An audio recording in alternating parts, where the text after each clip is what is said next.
மதிவாணன், இப்போ திமுகவோட இந்த இளைஞரணி மாநாடு என்பது இந்த மக்களவை தேர்தலுக்கு தொண்டர்களை உற்சாகப்படுத்துவதற்காக நடத்தப்படுது அப்படின்ற ஒரு பார்வை ஒரு பக்கம் முன்வைக்கப்பட்டாலும் உதயநிதியை முன்னிறுத்துவதற்காகத்தான் இந்த மாநாடு நடத்தப்படுகிறது என்ற மற்றொரு பார்வையும் கூடவே முன்வைக்கப்படுகிறது.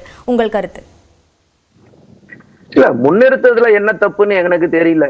ஏன்னா ஒரு விஷயத்தை நம்ம சிந்திச்சு பார்க்கணும், ஒரு அடுத்த தலைமுறையை நம்ம எப்படி உருவாக்குறோம்ட்டு. இன்னைக்கு இந்த மாநாட்டுல பாத்தீங்கன்னா காலையில இருந்து பேசப்பட்ட தலைப்பு பத்தி பொறுத்த வரைக்கும் மாநில சுயாட்சி பத்தியா இருந்தாலும் சரி, சமூக நீதியா இருந்தாலும் சரி, மாநில உரிமைகளை பத்தி பேசுறதா இருந்தாலும் சரி, அதே மாதிரி இந்த நாட்டுல இந்த 10 வருஷமா இவங்க பண்ண குளறுபடிகள் எதுவாக இருந்தாலும் இதை அடுத்த தலைமுறைக்கு எடுத்துன்னு போறோம்ல. இன்னைக்கு 2K கிட்ஸ்ன்னு சொல்லப்படுற எத்தனை இளைஞர்களுக்கு நம்மளுடைய பாரம்பரியத்தை பத்தியோ நம்மளுடைய மாநில உரிமையை பத்தி எத்தனை பேருக்கு தெரியும்? அவங்களுக்கு தெரியப்படுத்த வேண்டிய கடமை ஒரு இயக்கத்துக்கு இருக்கு. அந்த கடமையை செய்யற ஒருத்தர் நம்ம எப்படி இவர் சொல்ற மாதிரி பட்டாபிஷேகம் சொல்றாரு. இதெல்லாம் என்ன வார்த்தைன்னு எனக்கு தெரியல, அவர் பேசுற வார்த்தை. அதை நான் வன்மையா அந்த இடத்துல கண்டிக்கணும்னு ஆசைப்படுறேன். முதல்ல. ரெண்டாவது, இந்த மாநாட்டை பொறுத்த வரைக்கும் நம்ம என்ன சொல்றோம், மோடி வேண்டாம். ஏன் மோடி வேண்டான்றதுக்கு எக்கச்சக்கமான காரணங்கள் இருக்கு.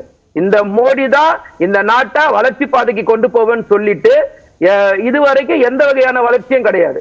பெட்ரோல் உயர்வா இருக்கட்டும், டீசல் உயர்வா இருக்கட்டும், கேஸ் உயர்வா இருக்கட்டும், இல்ல ஆண்டுக்கு 2 கோடி பேருக்கு வேலை வாய்ப்பு உருவாக்கி தருவேன்னு சொன்னதா இருக்கட்டும், இல்ல இந்த நாட்டை உலகத்துல பொருளாதார நாடா கட்டமைப்புன்னு சொன்னதா இருக்கட்டும், ஏழையோட பசிய தீர்ப்புன்னு சொன்னதா இருக்கட்டும், எந்த வகையில இந்த 10 வருஷத்தை அவர் காலத்துக்கு கடத்தினாரு? ஆனா எல்லா இடத்திலும் தோத்துருக்காரு அவரு. நீங்க தன்னுடைய கார்பரேட் நம்மளை வாழ வைக்கிறது இந்த 10 வருஷத்தை ஏழை மக்களை பத்தி எங்கேயாவது பேசியிருப்பாரா? ஒரு புயல் வருது, ஒரு வெள்ளம் வருது, அதை பத்தி பேச ஒரு பிரதமர் இங்க தயாரா இல்ல. மணிப்பூர்ல ஒரு கலவரம் வந்தா அதை பத்தி பேச ஒரு பிரதமர் இங்க தயாரா இல்ல. இங்க இத்தனை நாள் அவர் வராரு, 3 நாள் இங்க இருக்காரு, சாமி கும்பிடுறாரு, எல்லாருமே ஓகே சரி. ஆனா வெள்ளம் வரும்போது பாத்துக்கலாம் அவர் எங்க குறைஞ்சு போயிட போறாரு? அதை நம்ம ஏன் சுட்டி காட்டக்கூடாதா? நிச்சயமா சுட்டி காட்ட வேண்டிய இடத்துல திமுக இருக்கு.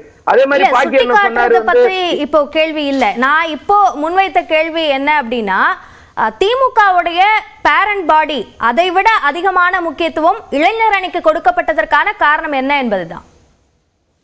இல்ல, எப்பயுமே அரசியலை பொறுத்த வரைக்கும் கழகத்துக்கு அப்புறம் இளைஞரணி தான் முதல்ல இருக்கும். இப்ப ஒரு சில இயக்கத்துல பாத்தீங்கன்னா பேரவைகள் 2வதா இருக்கும். ஆனா எல்லா இயக்கத்திலயுமே கழகத்துக்கு அப்புறம் இளைஞரணி தான் இருக்கும்.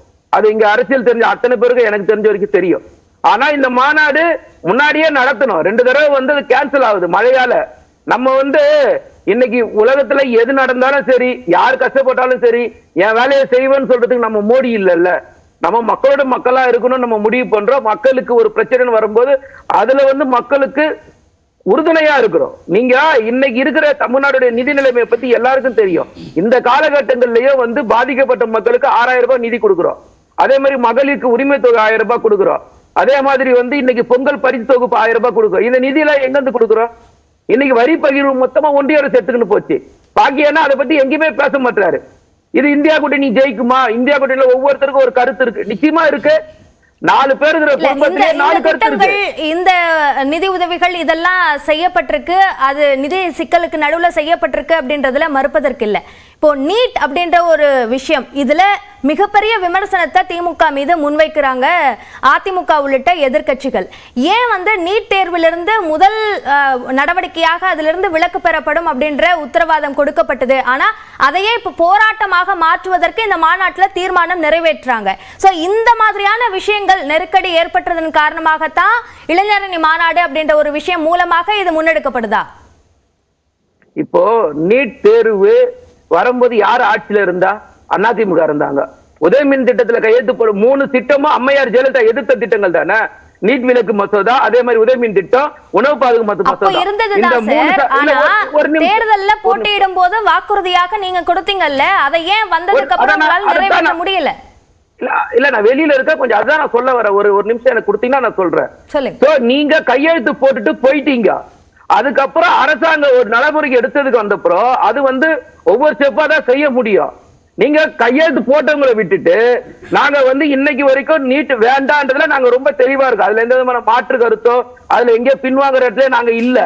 இன்னைக்கு நீட் மட்டும்தான் இந்த நாட்டுல பிரச்சனையே இல்லை. நல்லா புரிஞ்சீங்களா? வரி, மாநில உரிமை, மொழி பிரச்சனை, மத பிரச்சனை, உணவு பிரச்சனை, கலாச்சார பிரச்சனை, மோடி ஆட்சிக்கு வந்ததுக்கு நல்லா பாருங்களேன், ஒரே மதம், ஒரே மொழி, ஒரே கலாச்சாரம், ஒரே உணவு, இதுதான் நடக்குது. ஒரே தேர்தல், ஒரே வரி, வேற என்ன நடக்குது இங்க? நீங்க சிந்திச்சு பாருங்களேன். சோ இங்க மொத்தமா மோடியை தூக்கி நம்ம வெளியே போட வேண்டிய அவசியத்துல நம்ம இருக்கிறோம். நீங்க இந்த 10 வருஷத்துல இந்த நாட்டுல மோடியால ஒரே ஒரு துறை வளர்ந்து உங்களால சொல்ல முடியுமா? இன்னைக்கு பசி குறியீட்டு எண்ணில இன்னைக்கு இந்தியா எங்க இருக்கு? நம்மளை விட சின்ன நாடெல்லாம் நமக்கு முன்னாடி இருக்கு. நான் வந்தா இந்த தேசம் பாதுகாப்பா இருக்கும்னு சொன்னார் மோடி. இன்னைக்கு இந்த நாட்டுல இருந்து சின்ன நாடு மாலத்தீவு கூட உங்களை மதிக்க தயாரா இல்ல, நேபாள் இந்த பக்கம் மதிக்க தயாரா இல்ல, சீனா ஒரு ஊரையே உருவாக்குது. அப்புறம் நீங்க என்ன பண்றீங்க ஒரு பிரதமரா? இந்த நாட்டுல மத பிரச்சனை வந்தா பேச மாட்டாரு, மொழி பிரச்சனை வந்தா பேச மாட்டாரு, அண்டை நாடுகள் வந்து ஆக்கிரமிச்சா பேச மாட்டாரு, ரூபாவோட மதிப்பு சரியும் போது இந்த பிரதமர் பேச மாட்டாரு. ஆனா 2024ல இந்த பிரச்சனைகள் எல்லாம் அதிகமா இருக்கு அப்படின்னு திமுக கருதுனதுனாலதான் பாஜகவை எதிர்த்து தீர்மானங்கள் மட்டுமே இளைஞரணி மாநாட்டுல கொண்டு வரப்பட்டதா? அப்போ அதிமுக பற்றின எந்த ஒரு தீர்மானமும் இந்த திமுக இளைஞரணி மாநாட்டுல எழுப்பப்படாததற்கு அல்லது நிறைவேற்றப்படாததற்கு காரணம் என்ன? இல்ல, நீங்க இன்னும் ஒரு 2 மாசத்துக்குள்ள ஒரு நாடாளுமன்ற தேர்தல் வரப்போகுது. இந்த நாடாளுமன்ற தேர்தலில் யார் ஆளணும் யார் ஆளக்கூடாதுன்றதுதான் தேர்தல். சோ யார் ஆள்றாங்கன்றதை விட மோடி ஆளக்கூடாதுன்றது ரொம்ப முக்கியமான ஒரு தேர்தல். அப்ப நம்ம யாரை எதிராக சிந்திக்க முடியும்னா மோடியை தான் சிந்திக்க முடியும். இந்த நாடு அரசியல் சூழல்ல திமுக வர்சஸ் அதிமுகன்னு இருக்கா அல்லது திமுக வர்சஸ் பாஜகன்னு மாறிடுச்சா அப்படின்ற கேள்வி தொடர்ந்து எழுப்பப்பட்டுட்டே இருக்கு. சோ அப்படி இருக்க ஒரு சூழல்ல நாடாளுமன்ற தேர்தலை எதிர்நோக்கி இருக்கக்கூடிய நேரத்துல திமுக நடத்தக்கூடிய ஒரு மாநாட்டுல பிரதான எதிர்க்கட்சியாக திமுக நினைக்கிற அதிமுக பற்றின எந்த தீர்மானமும் நிறைவேற்றப்படாதது ஏன்? நான் நம்பிக்கையோட சொல்றேன், ஒரு பழைய வசனத்தை திரும்ப நான் சொல்றேன். எங்க கூட்டணிக்கு எதிரா கண்ணுக்கு எதிர வரைக்கும் எதிரியே இல்ல. 40-40 நாங்க தான் ஜெயிக்க போறோம். நீங்க பார்க்க தான் போறீங்க. இந்த நாளை வேணா நோட் பண்ணி வச்சுக்கோங்க. அந்தந்த கட்சி இப்போ பாஜக அவர்கள் போட்டியிடக்கூடிய தொகுதிகள்ல நிச்சயம் வெற்றி பெறுவோம்னு பாஜக சொல்றாங்க. அதிமுகவும் இங்க வாக்குறுதிகள் நிறைவேற்றப்படல, நீட் உள்ளிட்ட வாக்குறுதிகள் நிறைவேற்றப்படல, நாங்க தான் வெற்றி பெறுவோம்னு அவங்க சொல்றாங்க. இது ஒவ்வொரு கட்சிகள் வெளிப்படுத்துற நம்பிக்கை. கட்சி அந்த தேர்தல் முடிவுகள் வரும்போதுதான் மக்கள் என்ன நம்பிக்கையில வாக்களித்தார்கள் என்பது தெரிய வரும். ஆனா ஏன் இப்போ பாஜகவை தான் பிரதான எதிரியா திமுக கருதுதா அப்படின்ற கேள்வி இந்த தீர்மானங்கள் மூலமாக எழுகிறது. அதான் சகோதரி, நாடாளுமன்ற தேர்தல் நடக்க போறது. அதனால இந்த நாட்டை ஆள்றது இன்னைக்கு பிஜேபி. பிஜேபி இந்த நாட்டை ஆளக்கூடாதுன்றதுதான் எங்களுடைய நோக்கம். அதனால நாங்க யாரை எதிர்க்கிறோம்னா பிஜேபி எதிர்க்கிறோம். நீங்க ஒரு சின்ன ஒரு நிமிஷம் குறுக்கீடு இல்லாம தான் ஒரு விஷயத்தை நான் சொல்றேன். என்ன எங்க மேல இருக்குன்னு சொல்றாரு இல்ல, நான் சொல்றேன், நான் முதல்வன் திட்டத்தில இருந்து இல்லம் தேடி கல்வியில இருந்து இன்னுயிர் காப்போம் திட்டத்திலிருந்து நம்மை காக்கும் திட்டத்திலிருந்து அதே மாதிரி உங்கள் தொகுதி முதல்வர்ல இருந்து புதுமை திட்டத்திலிருந்து காலை சீட்டுண்டி திட்டத்திலிருந்து மகளிர் உரிமை தொகையில இருந்து இந்த மாதிரி பல்வேறு திட்டங்களை நிறைவேற்றி இருக்கிறோம். நீங்க இவங்க சொல்ற மாதிரி ஒரு திட்டம் 2 திட்டத்தை வந்து கூட சொல்றாங்க. தளபதி தெளிவா சொல்லியிருக்காரு, 98% வாக்குறுதி தேர்தல் வாக்குறுதி நாங்க நிறைவேற்றிருக்கோம் சொல்லியிருக்காரு. இதுல இவங்க எங்க வந்து இல்ல இல்லன்னு எப்படி சொல்ல முடியும்? நீங்க தயவு செஞ்சு ஒரு விஷயத்தை புரிஞ்சுக்கணும் சகோதரி.